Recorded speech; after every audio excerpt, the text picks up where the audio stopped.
Kyle Henderson, Bama football on YouTube. I appreciate you guys being here. Breaking news. What's up, buddy?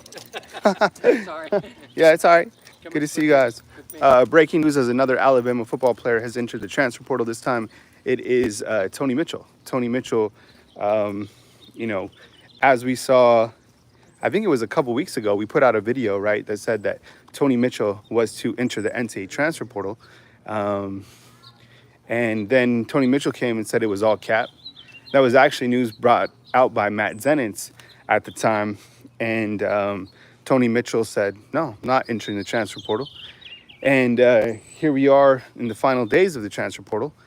And Tony Mitchell has now said and has filled out paperwork to enter the NCAA transfer portal. So, that's where things stand right now. And are you shocked? Let me know. If you are surprised, type yes inside the comment box. Undefeated. I appreciate you guys. This is another emergency transfer broadcast. Was it earlier today that we had, or was it yesterday? We had Peyton Woodyard also hit the transfer portal as well. And that makes up, this is crazy. Okay. Stay with me here. 13, okay, people from Alabama's secondary that hit the transfer portal from January. And we all know that the corner coach was Coach Saban. And we all know that the secondary coach was Travaris Robinson.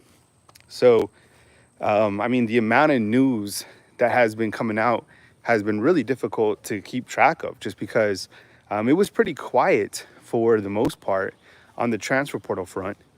And now to see, things kind of picking up as we get into those final days. I don't know why. I did see that Peyton Woodyard is taking a visit to Oregon, and that is the likely destination. So I asked this on my morning show, and I want to ask you this tonight as well. So check this out. Peyton Woodyard enters the transfer portal, and he has a do not contact tag. To me, that means he already knows where he's going. And with him taking a visit to Oregon, does that mean that there was potential tampering that took place? So, um, I mean,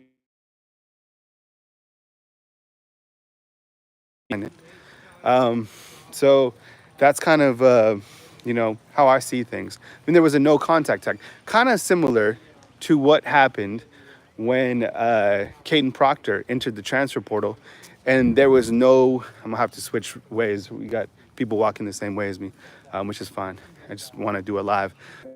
Um, we knew where he was coming from, right? He was coming back to Bama. So I feel that Peyton Woodyard, the likely destination for him is going to be Oregon. Let me ask you this. Where do you think that a player like Tony Mitchell goes? And I'm surprised to see Tony Mitchell into the NCAA transfer portal because of the fact that he came over here. He had all that stuff that happened off the field, right? And, he was given a second chance. But, maybe he's not meshing well with the coaches in the secondary. I don't know. The setup that you have Hitchler, who came over from Wisconsin working with the safeties, and then you have Mo Lindquist, a guy that I honestly feel can get you developed, but who knows? So it's just incredible that 13 guys from Alabama's secondary are leaving. So you have Cameron Howard, who's coming in, who I think, I guess, he played in 12 games or something like that last year from Charlotte. He's coming in, and you have Keon Sabb, who I thought was an amazing pickup, and you had Damani Jackson, but I still felt like Alabama needed to add somebody from the secondary, and maybe they will. I don't know. More transfer portal news. Guys in relation to Alabama, you have James Brockmeyer. Remember him, the center? Well, he ends up going to TCU.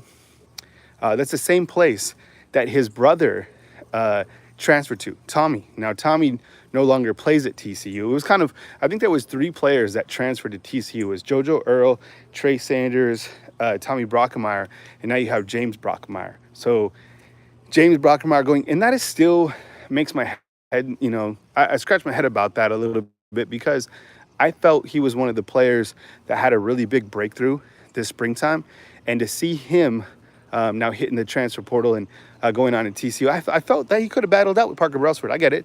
Parker, comes in and had a really successful year, but the Pac-12 is not the SEC. It's just not. So until you can really prove that you can play at this level, I thought it would have been a really good competition battle. All right, are we back?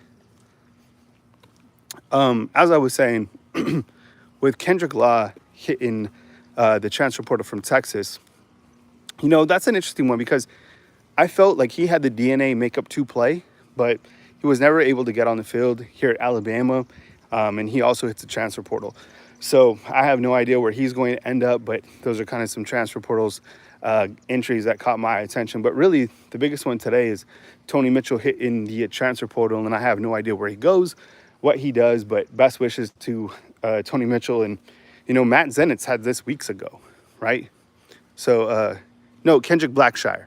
If I said Kendrick Law, don't hold it against my head. Hold it against my heart. It's Kendrick Blackshire, not Kendrick Law. Two different players. Kendrick Blackshire transferred from Bama to Texas and now is in the transfer portal once again. Nothing. Kendrick Law is going to be your guy, right? No. My bad. I don't even know if I said that.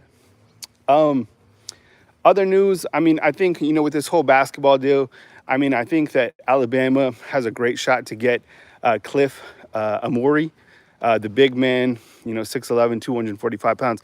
The thing that worries me a little bit is the fact that he is going to North Carolina next. And, North Carolina, provides some great opportunities basketball-wise. But, who beat North Carolina this past season? It was Alabama and Nate Oates. So, look, Nate Oates has something special cooking at Alabama. And let's just hypothetically say that the big man decides to go to North Carolina. I think that still opens up a window for Ugana, the big man out of Kentucky, who did put his name in the NBA draft.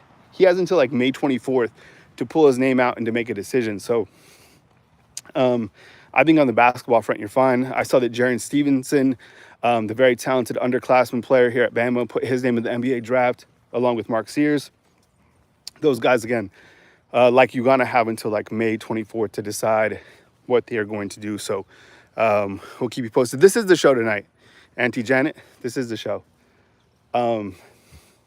We didn't set up a regular link because we forgot. T's getting her master's degree and she's closing in on our finals. So we honestly just forgot to put our link out. So this is the show.